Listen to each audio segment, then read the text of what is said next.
तो आज हम जा रहे हैं वृंदावन। 27 तारीख है, 27 जनवरी। और इससे पहले छुट्टियां पड़ी हुई थी, तो इसलिए छुट्टी में बिल्कुल नहीं जाना चाहिए कहीं भी तीर्थ स्थान पर। वृंदावन तो बिल्कुल नहीं जाना चाहिए, इसलिए आज हम 27 तारीख को जब छुट्टी ख़त्म हो गई है तब निकल रहे हैं, ताकि भीड़ ना मिले। क्योंकि बच्चा साथ में है, भीड़ रहेगा तो बिल्कुल भी हम कहीं नहीं जा सकते। और घर से निकलते वक्त हमने फ्रूट्स ले लिए थे रास्ते से, ताकि आगे हम खा सकें, क्योंकि हमने घर से चाय पी के निकले थे तो इसको कुछ खिला देंगे लड्डू को, इसलिए हमने फ्रूट्स ले लिए थे, जिसे हमने अच्छे से थाली में धो करके खा लिए थे रोक करके। और गुड़गांव होके निकले थे, तो गुड़गांव मम्मी और चीकू आए हुए थे, मेरी बहन और मम्मी, तो इनको भी हमने साथ में ले लिया था। इनको भी बोला कि चलो आप भी वृंदावन, ये आज तक नहीं गए, मैं तो बहुत बार जा चुकी हूँ, 3-4 बार, तो ये पहली बार जा रहे हैं। रास्ते में बहुत तेज़ बारिश भी हो गई, तो लगा वृंदावन में भी बारिश थी। वैसे वृंदावन में भी हुई थी, लेकिन ज़्यादा नहीं, थोड़ी थोड़ी हुई थी। बीच में हमने रुककर खाना खा लिया था, क्योंकि हमने बिल्कुल भी कुछ भी खाना खाया नहीं था सुबह से। तो बीच में हमने रास्ते में रुककर खाना खाया था ओल्ड से, बहुत अच्छा खाना था। एक ओल्ड स्पेशल थाली मंगवाई थी और डोसा वगैरह, चाउमीन वगैरह मंगवाया था। खाना बहुत अच्छा था इनका, एकदम फ्रेश था। तो लड्डू को भी मैंने खिला दिया, ये भी हल्का डोसा खा लेती है, बाकी कुछ तो ज़्यादा नहीं खाती है मसाले वाला। फिर हम इसके बाद सीधा वृंदावन पहुंच गए थे और बहुत अच्छा प्यारा मौसम था। फिर हम रूम में आ गए थे। रूम मैंने पहले से ही बुक कराया हुआ था 2 दिन के लिए, और बहुत अच्छा रूम था, एकदम क्लीन था। हमने पहले ही एंट्री ले ली थी। जब भी हम वृंदावन आते हैं हम यही होटल से रूम बुक कराते हैं, क्योंकि यहाँ पर 15-20 दिन पहले बुक कराना पड़ता है, एक साथ नहीं मिलता रूम, यानी कि साथ के साथ नहीं मिलता, इसलिए पहले बुक करा लीजिएगा आप भी जब भी आएँ। क्योंकि यहाँ की फैसिलिटी बहुत अच्छी है, स्टाफ सर्विस भी बहुत अच्छी है, और खाना भी यहाँ का बहुत अच्छा है। यहाँ साथ के साथ एनी टाइम खाना मिल जाता है। फिर हम शाम को पहुँच गए थे, तो उसके बाद हम वृंदावन के लिए घूमने के लिए निकल गए थे। तो यहाँ हम सबसे पहले प्रेम मंदिर और इस्कॉन टेम्पल के लिए निकले थे, लेकिन प्रेम मंदिर में ही अटक गए, क्योंकि बारिश हो गई थी। बहुत अच्छे से प्रेम मंदिर में हमने दर्शन किए, आरती चल रही थी, आरती के दर्शन करे। हम लगभग 7 बजे के आसपास रूम से निकले थे, तो उस टाइम बहुत भीड़ हो जाती है बांके बिहारी मंदिर में। तो सबसे पहले हम बांके बिहारी मंदिर जाना चाहते थे, लेकिन वहाँ भीड़ थी, इसलिए हम सिर्फ प्रेम मंदिर ही गए। वहाँ से हम रूम में आकर सो गए थे। नेक्स्ट डे हम यहाँ पर महाराज जी के दर्शन करने के लिए आ गए थे। सुबह सुबह 5:30 बजे हम रूम से निकले थे, और 6 बजे के आसपास मैं वहाँ पहुँच गई थी, और हम आगे आगे बैठ गए थे।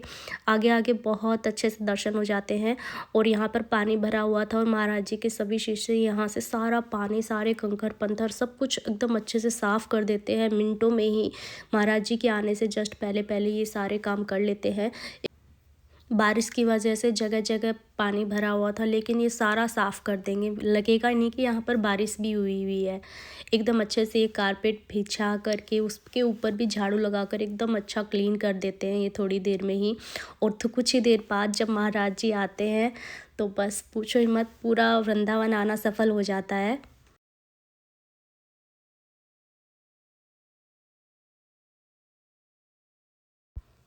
फिर हमने महाराज जी के अच्छे से दर्शन किए, वो आए, और एकदम मंत्रमुग्ध हो जाते हैं उनको देखकर।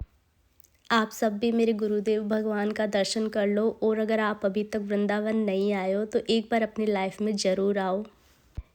ये जो वीडियो है वो 28 जनवरी की सुबह हमने महाराज जी के दर्शन किए थे।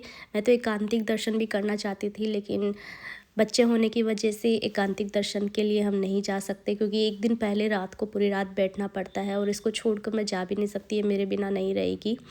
कुछ घंटे के लिए छोड़ सकती हूँ, ज़्यादा देर के लिए नहीं। जब हम आए तो ये उठ गई थी।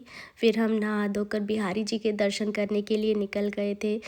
खूब भीड़ थी मंदिर में, छुट्टी ख़त्म हो गई थी, फिर भी इतनी ज़्यादा भीड़ थी सभी मंदिरों में। बीच में हमने वहाँ से निकल कर के ये बाबा का भी दर्शन किया, इनका आशीर्वाद लेकर फिर हम आगे निकले। फिर हम राधा वल्लभ जी गए, वहाँ पर हमने चरणामृत लिया और अच्छे से दर्शन करे कुछ देर बैठ कर के। और राधा रमन जी का मंदिर अभी बंद हो गया था, तो इसके बाद हम निधिवन के लिए निकल गए थे। निधिवन में हमने अच्छे से दर्शन किए कृष्ण भगवान के, राधा रानी जी के, और फिर नेक्स्ट मॉर्निंग हम निकल गए थे राधा रानी जी के दर्शन करने के लिए। बहुत एक्साइटेड थे हम सब राधा रानी जी से मिलने के लिए। तो वहाँ हम सीधा पहुँच गए थे सुबह सुबह ही, और वहाँ जाकर बहुत तो ज़्यादा भीड़ नहीं थी, थोड़ी कम ही भीड़ थी, तो अच्छे से दर्शन किए। ये देख सकते हो आप राधा रानी जी का महल। और यहाँ हम ऊपर आ गए थे, अच्छे से दर्शन करके हम थोड़ी देर वहाँ रुके भी। वहाँ पर राधा नाम का कीर्तन चल रहा था, जिसमें हमने खूब एंजॉय किया, खूब राधा नाम का कीर्तन किया। और यहाँ मुझे प्रसाद में मिली थी चुनरी राधा रानी जी की, और ये कुछ चूड़ियाँ जो मैं बहुत संभाल कर रखूँगी। और यहाँ का नज़ारा आप देख सकते हो, लाडली जी के महल का नज़ारा। सभी भक्तजन राधा रानी के नाम से एकदम झूम रहे थे, उनका कीर्तन कर रहे थे। इतनी भीड़ को देखकर एक बार तो ये थोड़ी डर सी रही थी कि इतने ज़्यादा सारे लोग, क्योंकि ये थोड़े लोगों के बीच में दूसरों को देखकर थोड़ा रोती है, लेकिन यहाँ ये रोई नहीं। और इसने भी राधा रानी के नाम के कीर्तन पर खूब डांस किया, इस तरह से डांस करके दिखा रही थी, खुश हो रही थी, क्योंकि घर पर हम इसे सत्संग सुनाते हैं और राधा रानी का कीर्तन भी सुनाते हैं। तो ये थोड़ी नॉन थी और इसने भी खूब अच्छे से दर्शन किए और इन्जॉय किया।